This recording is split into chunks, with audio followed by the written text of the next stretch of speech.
어제 오후에 우리 이현석 형제 또 김예선 자매의 결혼 예배가 교회당에서 있었습니다. 참 어려운 상황인데 지난 1년 전에 이미 결혼 계획을 잡았다가 코로나 상황 때문에 또 결혼식을 올리지 못하고 1년을 기다려서 그야말로 산 넘고 바다 건너서 물을 건너서 태평양을 건너서 이제 결혼식을 하게 되었습니다. 어려움을 넘어서는 큰 사랑이었기 때문에 그만큼 더 행복하고 더 복된 가정이 되리라고 생각을 합니다. 결혼 예배에 어떤 말씀을 나눌까 고민하던 중에 이 가나의 혼인잔치가 자꾸 마음에 들어오고 그림이 자꾸 그려져서 이 말씀을 출발하는 가정과 함께 나눠야겠다 생각했었고요. 그리고 성도들과도 이 말씀을 함께 나누고 싶었습니다. 이 말씀이 주시는 메시지가 오늘 우리의 살아가는 삶에 큰 의미가 있다고 생각을 했습니다. 그래서 가나 혼인잔치에 있었던 이 사건, 이 일을 우리가 오늘 함께 말씀을 나누려고 합니다. 제가 어제 결혼 예배에서 가나 혼인잔치 이야기를 하고 싶었던 이유는 제 마음에 갑자기 생긴 질문 하나 때문이었습니다. 이 가나의 혼인잔치에서 물로 포도주를 만든 이 놀라운 이적은 예수님께서 성경에 기록한 대로 수많은 이적 가운데 가장 먼저 베푸신 이적입니다. 어떤 이적인지 다 아십니다. 물이 포도주가 되었습니다. 유대인들의 혼인잔치에서 반드시 있어야 될 포도주가 잔치를 하는 중에 모자랐습니다. 연회를 준비한 사람들은 아마 크게 당황했을 겁니다. 어쩔 줄 몰라 할 때 그 일을 눈치챈 예수의 어머니 마리아가 예수님께 부탁을 하고 그리고 물이 변해서 포도주가 되고 예수님께서는 항아리에 물을 채우라고 말씀하시고 뜯어주라고 말씀하셨는데 보니까 물이 변하여 포도주가 되었다는 겁니다. 모든 사람이 칭찬하고 잔치는 더 흥겹고 즐거워졌다라고 하는 것이 오늘 우리가 읽은 본문의 내용입니다. 사실 우리가 물이 변해서 포도주가 된 사건에 주목합니다. 예수님께서 말씀하시니까 물이 변하여 포도주가 됐네. 찬양도 있습니다. 이적이 일어났습니다. 그래서 모든 사람이 기뻐한다라고 하는 것에 초점을 두기도 합니다. 예수님께서 이 사건을 통하여 주시는 메시지가 무엇이었던가? 자신의 놀라운 능력을 보여주는 것인가? 제자들에게 내가 이렇게 구원의 은혜를 능력으로 보여줄 수 있는 사람이지라고 제자들을 믿게 하는 것인가? 과연 예수님께서는 이 이적의 목적이 어떤 목적으로 이적을 행하셨을까? 여러분, 예수님의 모든 이적이나 비유는 사람을 목적으로 합니다. 우리가 그것을 이해해야 합니다. 그러니까 능력 보여주는 것 자체가 목적이 아니라 능력의 대상이 되어지는 말씀의 대상이 되어지는 사람의 변화를 목적으로 합니다. 모든 비유의 말씀이 그렇고 모든 설교가 그렇고 이적 또한 그렇습니다. 예수님께서 우리를 구원하시기 위해 세상에 오셨고 그리고 모든 예수님께서 하시는 사용하신 비유나 또 보여주신 이적이나 혹은 모든 과정들은 다 우리에게 구원의 복음을 가르치기 위한 도구였다고 볼 수 있습니다. 여러분, 그렇다면 우리가 가장 먼저 궁금해야 하는 것은 가나의 혼인잔치에서 일어났던 이 이적, 물이 포도주로 변화된 이 이적은 가장 1차적으로 이 이적의 대상이 되어지는 이 이적을 통하여 복음을 들어야 되는 사람이 누군가 하는 것입니다. 오늘 성경에 보시면 제자들이 예수님을 굳게 믿었다고 했습니다. 물론 제자들 또한 복음의 대상이었을 것입니다. 그러나 가나의 혼인잔치에서 이 이적이 일어났습니다. 가나의 혼인잔치에서 포도주가 모자랐을 때 가장 크게 곤란해했고 포도주가 생겨났을 때 가장 크게 즐거워해서 기뻐했을 사람이 누굴까? 를 생각하면 이 이적의 대상이 누구인지를 우리가 알 수 있습니다. 이 비유에 대한 신학교에서 가르치기도 하고 목회자들이 설교하는 가장 일반적인 해석과 적용은 물론 변화에 있습니다. 예수님께서 이 이적을 통해서 예수님의 사역이 앞으로 어떻게 전개될 것임을 예수님의 사역의 본질을 보여주는 것이다. 물이 포도주로 변화되는 것처럼 세상이 죽음에서 생명으로 버림받은 인생이 하나님 앞에 구원받는 인생으로 슬픔에서 기쁨으로 절망에서 소망으로 변할 것이다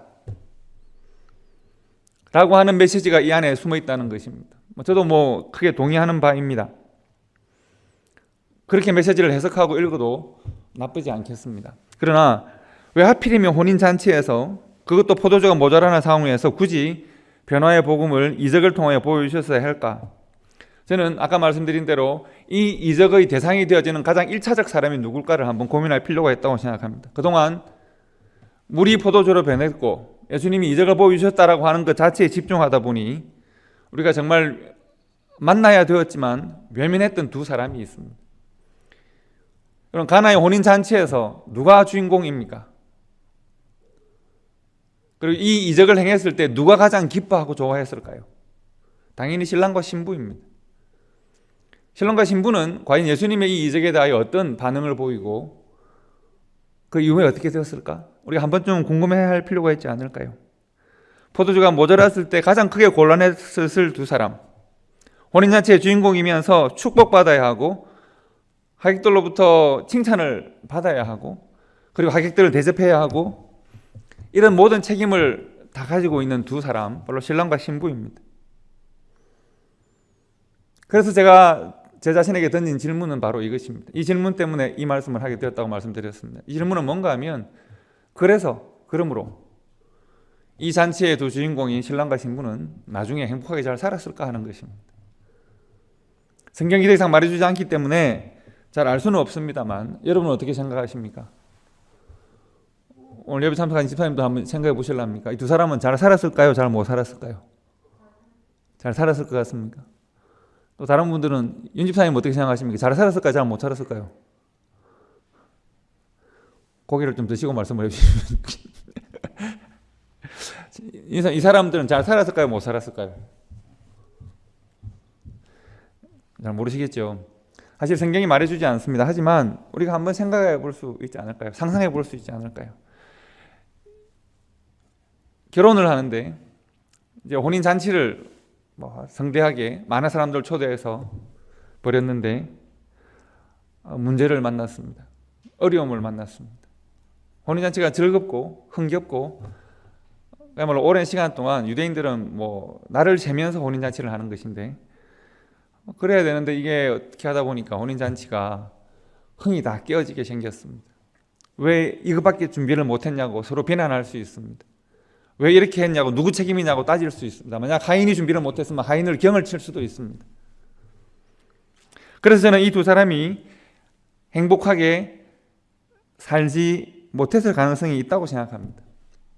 사실 알고 보면 얼마나 불행한 출발을 할 가능성이 있었습니까? 웨딩 마치를 울리고 새롭게 행복의 문을 열려라 하고 가야 되는 첫날부터 첫걸음을 떼야 하는데 첫날부터 장벽을 만났습니다. 근데 이 장벽은 두 사람의 능력으로는 해결이 안 됩니다. 혼인잔치는 밤에 하거든요. 밤에 어디서 포도주를 구해오겠습니까?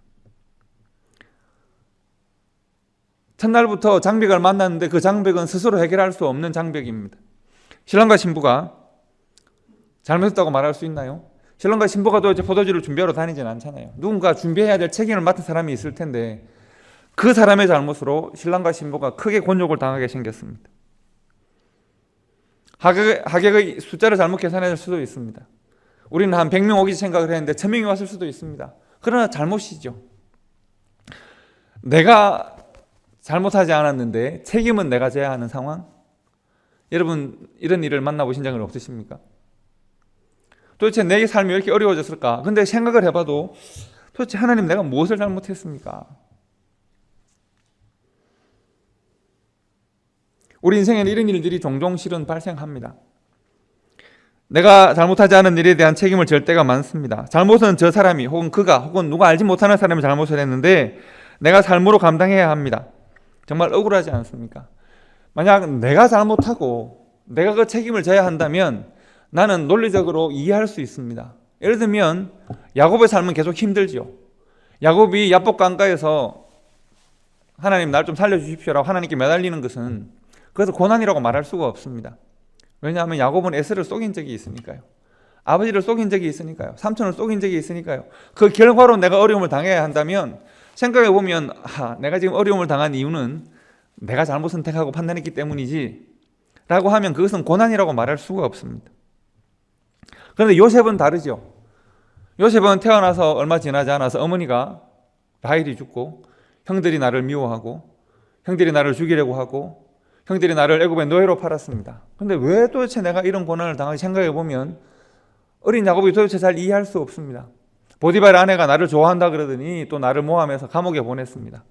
감옥에서 1년, 2년, 3년 도대체 언제까지 내가 이 고난을 당해야 할까? 그리고 왜 나는 고난을 당하는 것일까? 내 인생은 왜 이런 것일까? 세상이 왜 나를 이런 식으로 대하는 것일까? 왜 세상은 나를 이렇게 막 다루지? 잘 이해가 되지 않고 잘 용납되지 않습니다. 그래서 베드로 사도는 이런 상황을 어떻게 한마디로 요약했냐면 애매한 고난이 있을 수 있다고 그랬습니다. 베드로전서 2장 19절 말씀해 보시면 애매히 고난을 받아도 라고 했습니다. 이것을 개정개혁에서는 부당하게 고난을 받아도 라고 번역했습니다. unjust라고 하는 말을 사용했습니다. The pain of unjust suffering 이라고 했습니다. 부당한 고난을 고통으로 당할 수 있습니다. 우리가 당하는 삶에서 당하는 어려움들 도대체 원인을 딱히 알 수 없고 원인을 잘 모르겠기 때문에 책임을 물을 수 없고 보상을 받을 수 없는 일들이 있지 않습니까? 2020년에 코로나 바이러스로 가족을 잃은 사람들이 많이 있습니다. 나는 그저 일상하고 똑같이 숨을 쉬었을 뿐인데 내가 질병에 걸리고 내 가족들이 나 때문에 또한 질병에 걸립니다. 직장을 잃는 사람들이 많이 있습니다. 사업에 어려움을 겪는 분들이 있습니다. 그리고 우리는 함께 모여 예배하지 못합니다. 심지어 결혼식을 하는데 성도들 중에서 결혼을 하는데 함께 모여 축하를 할 수도 없습니다. 결혼을 약속했던 젊은 얼마나 간절히 서로 사모하고 보고 싶을 텐데 그 1년을 서로 만나지 못하고 예정된 결혼식을 하지 못한 일도 있었습니다. 우리는 누구에게 책임을 물을까요? 누가 나의 손해와 나의 고통을 책임져 줄까요? 때문에 저는 이 두 사람, 가나의 혼인잔치에서 결혼을 내린 두 사람이 행복하게 살지 못했을 가능성이 아주 많다고 생각합니다. 왜냐하면 그들은 결혼식을 하는 첫날에 이런 문제를 만났고 앞으로도 그들의 인생에는 이런 어려움이 계속 반복될 것이기 때문에 그렇습니다. 결혼식 첫날에 어쩌다 보니까 하객 중에 예수님이 있어서 첫날 문제는 어떻게 해결되었지만 어머니 마리아가 아주 그야말로 오지랖 넓은 분이어가지고 아니 이렇게 문제가 있다니 내 아들이 일을 하면 될 텐데 해서 어떻게 문제는 해결된 것 같지만 그들 앞으로 문제를 만날 때마다 예수님을 초청할 수는 없으니까요. 그래서 문제를 만나면 내가 문제적인 사람이 됩니다. 고난을 만나면 내 삶에 고난의 상처가 그대로 다 새겨져 있는 사람이 됩니다.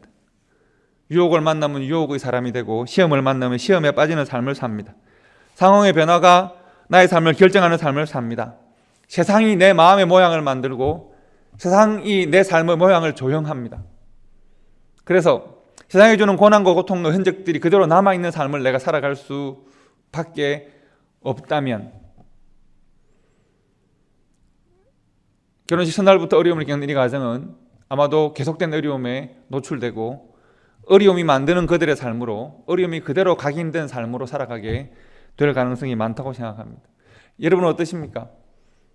여러분은 이때까지 행복한 날만 계속 되셨습니까? 아니면 삶에 내가 원인하지 않은 원인을 내가 만들지 않은 그런 어떤 결과로 말미암아 고통당하고 고난당하는 삶을 사십니까?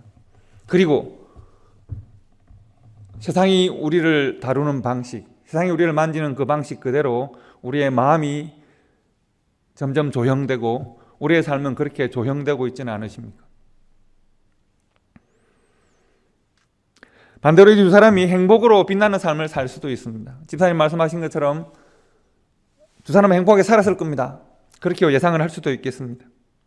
제가 어제 결혼한 커플에게 주고 싶은 이 메시지는 바로 이 부분에 있었습니다. 어떻게 하면 세상은 험하고 심지어 결혼식 첫날부터 감당하지 못할 어려움을 만나기도 하는 것이 우리의 인생인데 어떻게 하면 우리가 이러한 어려움과 힘든 일들을 넘어서는 행복하고 복된 삶을 살 수 있을까? 과연 가나의 혼인잔치의 두 주인공 신랑과 신부는 행복하게 살았을까?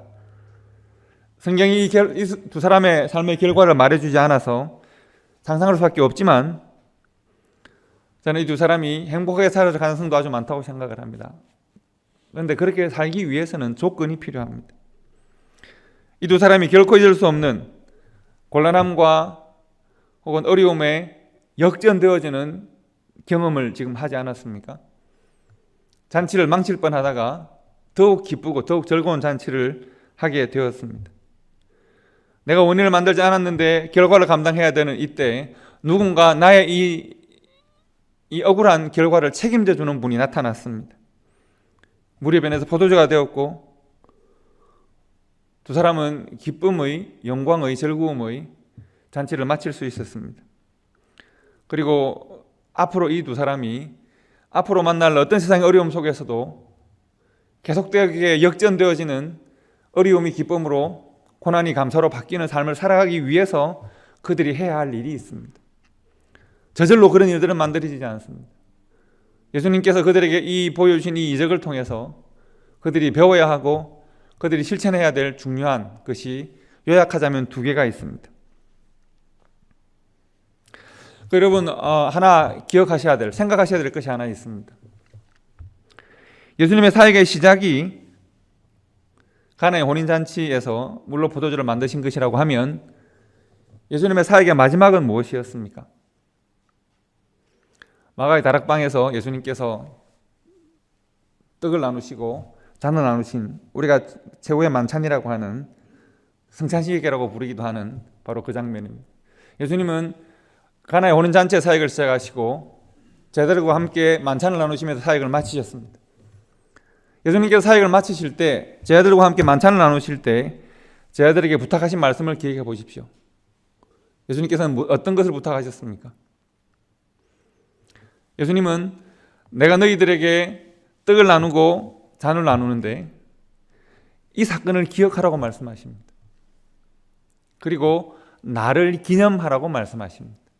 기억하고 기념하라입니다. 우리 한번 따라해 보실까요? 기억하고 기념하라. 기억하고 기념하라. 무엇을 기억할까요? 내가 예수 그리스도와 함께 나누었던 이 떡과 잔을 기억해야 합니다. 무엇을 기념해야 할까요? 그 떡과 잔을 나눠주심으로 말미암아 내 삶에 주신 예수 그리스도의 삶의 의미를 내 삶에 기념해야 합니다. 언제까지 말입니까? 주님 오시는 날까지, 우리가 주님을 다시 만나는 날까지 기억하고 기념하고 증가할 수 있어야 합니다. 제자들은 예수님의 십자가 앞에서 뿔뿔이 흩어지고 도망갔습니다. 눈앞에 놓인 고난 앞에 두려워 떨면서 흩어지고 말았습니다. 고난과 환난이 그들의 삶의 결정적인 요소가 되는 것 같았습니다. 세상이 힘들고 어려우니까 세상이 나에게 찍어주는 그 마음대로 제자들은 찍어주는 그 마음이 두려움과 염려였기 때문에 흩어지고 말았습니다. 그들의 삶도 세상이 결정해버리는 것 같았습니다. 고난과 환난이 그들의 마음을 조용하고 그들의 삶을 주물렀을 때 그들은 흩어지고 두려워하고 숨는 사람이었습니다. 부활하신 예수님께서 그들을 찾아오십니다. 성령이 그들에게 임재하십니다. 그리고 그들은 이제 세상이 그들에게 주는 고난과 세상이 그들에게 주는 환난이 함부로 그들의 마음을 주무르고 함부로 그들의 삶을 조용하는 그런 것을 과감하게 거절할 수 있는 믿음의 사람으로 바뀝니다. 세상이 어쩔 수 없는 마음, 세상이 감히 건드릴 수 없는 삶으로 바뀝니다. 그리고 그들이 교회를 시작하는 것이죠. 교회는 고난을 넘어서는 믿음으로 그들의 마음과 생각을 지킬 수 있는 사람들이 모이는 곳이 교회입니다. 환경의 어려움을 넉넉한 믿음으로 감당할 수 있는 사람들이 교회로 모입니다. 그래서 시험과 환난 가운데서도 믿음으로 그 마음을 지키고 생각을 지키고 삶을 지켜내는 사람들이, 환난과 어려움을 넉넉하게 이겨낼 수 있는, 마음으로 품고 넘어설 수 있는 사람들이 또 다른 사람들을 자신과도 같은 사람으로 만들기 위하여 함께 예배하고 모이는 곳이 바로 교회입니다. 내가 삶의 어려움이나 고난이나 환경을 넉넉히 이길 수 있는 믿음을 가지고 이것을 이겨내고 내가 이 위에 넘어서서 세상 가운데 여전히 그러한 삶을, 세상이 주는 어려움과 고통을 마음과 삶으로 그대로 조용되어 살아가는 사람들, 그 사람들을 우리 안으로 끌어들여서 함께 넘어설 수 있는 사람으로 만드는 과정이 바로 교회입니다. 어떻게 비겁하게 도망갔던 사람들이 당당하게 교회를 시작할 수 있었을까? 어떻게 제자들은 그렇게 될 수 있었을까? 예수님께서 성찬을 베푸실 때 당부하셨던 말씀에 답이 있습니다. 예수님께서는 내가 너희들에게 나눠주는 떡과 잔을 기억하라고 하셨고, 내가 다시 너희들 오기까지 나의 죽음을 묵상하고 나의 죽음을, 너희들을 위한 죽음을 전하는, 기념하는 삶을 살라고 말씀하셨으니까요. 성도와 교회가 주님 오시는 날까지 성찬을 행하고 주의 죽으심과 십자가의 이유와 목적을 기억하고 삶으로 기념하라고 말씀하셨으니까요. 세상이 함부로 우리의 마음과 생각을 조용하지 않도록, 우리의 삶을 결정하지 않도록, 십자가의 은혜와 십자가의 사랑이 우리의 삶을 인도할 수 있도록, 우리의 삶의 가치와 목적을 결정할 수 있도록 하라. 이것이 예수님께서 제자들에게 주시는 당부하는 말씀이었습니다. 그리고 저는 가나의 혼인잔치에서 혼인을 하면서 어려움을 만났던 이 부부가 예수 그리스도를 통하여 이적을 경험하고 그들이 행복한 가정으로 계속 살아가기 위해서 그들이 해야 될 일도 이와 같다고 생각합니다. 그들은 예수 그리스도께서 보여주신 이 이적을 기억하고 예수 그리스도의 은혜를 기념하는 삶을 살아간다면 그들은 성공적으로 행복하고 복된 가정으로 살아갈 수 있습니다. 우리가 문제를 만났을 때 예수님을 함께 만났습니다. 문제가 우리의 삶을 결정하고 우리는 최악의 혼인잔치를 해야 하는 위기에 처해 있었는데 우리의 삶의 위기에 예수님이 계셨습니다. 생각해보니 물이나 포도주가 중요한 것이 아니라 내 인생에 가장 중요한 것은 예수님이 함께 계시는가, 예수님과 함께 하지 못하는가에 있는 것을 깨달았습니다. 오늘은 내게 포도주가 필요했지만 내일은 내게 다른 것이 필요할 텐데 내게 포도주가 있는가, 물이 있는가, 돈이 있는가, 사람이 있는가가 중요한 것이 아니라 나에게 그 어느 문제를 다 만날 때마다 내가 그 모든 문제를 이길 수 있는 내가 예수 그리스도와 함께 하는가 하는 것이 중요하다는 것을 깨달았습니다. 나의 모든 문제가 예수의 손에 들어갔더니 은혜로 변화되었습니다. 내가 만난 시험이 예수의 품에서 감사로 변했습니다. 내가 만난 문제의 산맥이 예수의 손을 붙잡았더니 은혜의 풍성한 수수할 것들이 넘치는 들판으로 바뀌었습니다. 그래서 신랑과 신부가 서로 약속해야 합니다. 우리 이 기억을 잊지 맙시다. 예수와 함께 했더니 우리가 문제를 넘어설 수 있는 사람이 됐다는 것을 잊지 맙시다. 그리고 내가 만나는 모든 문제의 고비마다 나의 이 기억을 적용합시다. 내가 만나는 모든 시험과 시련을 그 기억과 함께 넘어설 수 있는 믿음의 사람이 된다면 두 사람은 행복하고 복된 가정을, 복된 삶을 계속 살아갈 수 있을 겁니다. 문제가 그들의 가정을 결정하고 그들의 인생을 주물럭주물럭 하는 것이 아니라 그들 안에 내주하시는 예수 그리스도의 인도하심을 그들이 받는 가정으로 살아갈 수 있게 되는 것입니다. 성도 여러분, 우리가 다 알지 않습니까? 인생은 시련과 고난의 연속입니다. 문제 끝에 문제를 또 만나는 것이 인생입니다. 가나의 혼인잔치의 두 사람이 행복하고 의미 있는 가정으로 살기 위한 가장 중요한 선택이 바로 여기에 있습니다. 새로운 문제를 만날 때마다 포도주를 들이미는 것이 아니라 예수 그리스도의 손을 붙잡아야 되는 것입니다. 고비를 만날 때마다 인생의 고비에서 포도주를 혹은 돈을 혹은 사람을 혹은 나의 힘을 들이미는 것이 아니라 문제의 산맥, 너무 또 산맥, 너무 또 산맥을 만날 때, 문제의 깊고 험한 강을 만날 때 예수 그리스도의 손을 붙잡아야 합니다. 새로운 문제를 만날 때마다 혼인잔치에서 만났던 예수 그리스도의 은혜의 사건을 기억하고 적용할 수 있어야 합니다. 지혜가 필요하고 믿음이 필요하고 용기가 필요합니다. 상황의 어려움이 내 마음과 눈을 가리지 않도록, 환경의 변화가 내 가정과 인생을 결정하지 않도록, 그래서 오직 내 삶의 가치와 목적은 하늘로부터 말미암는다. 예수 그리스도의 십자가의 뿌리를 내리고 있다. 기억해야 합니다. 주님과 함께하는 인생의 잔치가 계속될 수 있도록 예수 그리스도를 기억하고 예수 그리스도를 기념하여 내 삶에 적용하는 삶을 살아야 합니다. 삶의 고비마다 하늘의 은혜와 축복이 가득한 잔치가 계속될 수 있을 겁니다. 성도 여러분, 제가 결혼식에 나눈 말씀을 오늘 여러분과 함께 나누는 이유를 아마 지금쯤은 아실 것 같습니다. 첫째는 안타깝게도 우리 성도들이 혼인잔치에 참여하지 못했기 때문이고요. 어제 우리 상황이 그렇습니다. 다 비대면으로 했으니까 그렇습니다. 우리 교회에 속한 청년들의 결혼은 온 교회가 함께 축제로 즐기는 잔치여야 되는데 안타까웠습니다. 하지만 말씀을 이렇게 함께 나눕니다. 오늘 이 말씀 여러분과 나누고자 하는 첫 번째 목적은 어제 참여하지 못하셨기 때문이고, 두 번째 중요한 것은 우리 시대의 성도와 교회의 삶에 이 말씀이 필요하다고 생각합니다. 여러분, 우리는 참 지금 다 함께 어려운 시대를 살고 있습니다. 저희 교회도 다행스럽게 이제 백신을 맞기 시작하시는 분들이 있습니다만, 백신을 맞고 치료제가 나와도 아직 우리의 일상을 회복하는 데는 여전히 요원합니다. 언제 회복될 수 있을까? 그러나 생각해보면 일상이 회복된다 한들, 우리 1년 전 혹은 2년 전 일상이 회복된다고 합시다. 이전과 같을까요? 그러나 또 생각해보면 이전과 같다 한들, 그러면 우리는 그 이전에 2년 전, 1년 전, 2년 전에는 우리는 행복했을까? 우리는 그러면 정말 예배하는 일에 충실하고 하나님과의 관계가 정말 은혜로 충만하고 우리가 정말 인생의 의미와 보람과 목적을 따라서 내 인생은 정말 가치 있는 인생을 내가 살고 있었던가?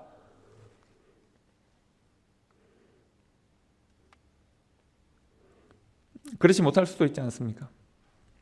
우리의 인생은 언제나 문제와 시련의 연속이면서 또 우리는 그렇게 적당하게 타협하고 문제에 뒤섞이며 살아왔습니다. 다만 오늘의 이 문제가 좀 심각하게 보일 뿐이지 우리는 늘 문제에 적당하게 타협하고 굴복하며 살아왔던 것이 우리의 인생입니다. 그래서 저는 오늘 여러분들과 함께 가나의 혼인잔치에서 예수님께서 보여주신 그 이적의 대상이 되었던 이 두 사람을 함께 생각해 보기를 원했습니다. 이 잔치의 주인공인 신랑과 신부가 행복하고 의미 있는 가정으로 살아가기 위해서 그들이 해야 될 선택은 예수 그리스도께서 보여주신 이 은혜의 사건을 기억하고 이 사건을 그들의 삶에 적용하고 기념하는 것입니다. 예수님께서 하셨던 이 놀라운 일을 늘 기억하고 이적으로 살아가는, 이적이 내 삶에 그대로 적용되고 재해석되는 삶을 살아야 합니다. 그들의 인생에 예수 그리스도와 동행하는 삶을 살아야 합니다. 문제를 만날 때마다 말씀드린 대로 포도주를 들이밀고 돈을 들이밀고 사람을 들이미는 것이 아니라 문제를 만날 때마다 예수의 손을 붙잡아야 합니다. 비로소 예수 그리스도와 함께 문제를 넘어서는 은혜를 경험할 수 있습니다. 성도 여러분, 우리가 그렇지 않습니까? 우리가 살고 있는 이 시대에 교회와 성도가, 여러분과 제가 십자가의 은혜와 성찬의 은혜를 기억하고 기념해야 하겠습니다. 주님 오시는 날까지 세상이 주무르는 대로 조용되어지는 그런 인생이 아니라 하나님 우리 안에 계시고 우리가 하나님 안에 있으므로 십자가의 기억이 우리의 마음과 생각을 주장하고 십자가의 삶이 우리의 삶에서 기념되고 적용되는 그런 교회와 성도가 되어야 하겠습니다. 어려운 시대인 만큼 더욱 믿음이 필요하겠습니다. 모두가 자신만을 생각하는 시대에 예수 그리스도의 거룩한 양심이 우리들에게 필요합니다. 모두가 다 자신의 앞길만 보고 살아갈 때 이웃과 시대를 바라보는 선하고 의로운 눈길이, 선한 지혜가 필요합니다. 이 모든 것은 바로 우리가 십자가의 은혜를 기억하고 십자가를 적용할 때 허락되는 선물입니다. 우리 시대를 이겨나갈 수 있는 거룩한 지혜와 선한 양심과 우리 시대의 성도와 교회의 참된 삶의 가치와 목적은 우리가 예수 그리스도의 십자가를 기억하고 십자가를 적용할 때 비로소 우리에게 허락되는 선물이라는 말입니다. 가나의 혼인잔치의 신랑과 신부는 이 선물로 살아갈 때 행복한 가정을 이루어 살아갈 겁니다. 이 선물이 없다면 여전히 삶의 고난이 그들의 인생을 인도할 것입니다. 오늘 하나님의 신부된 교회가 이 선물로 살아감으로 말미암아 시대의 어두움을 밝히는 사명을 감당할 수 있기를 바랍니다. 참 어려운 시대에 예수 그리스도의 만남을 기억하고 십자가를 기념하는 교회와 성도가 될 수 있기를 간절히 소망합니다. 날마다 천국 잔치가 여러분과 저의 삶에 풍성하게 열리게 될 것입니다. 기도하겠습니다.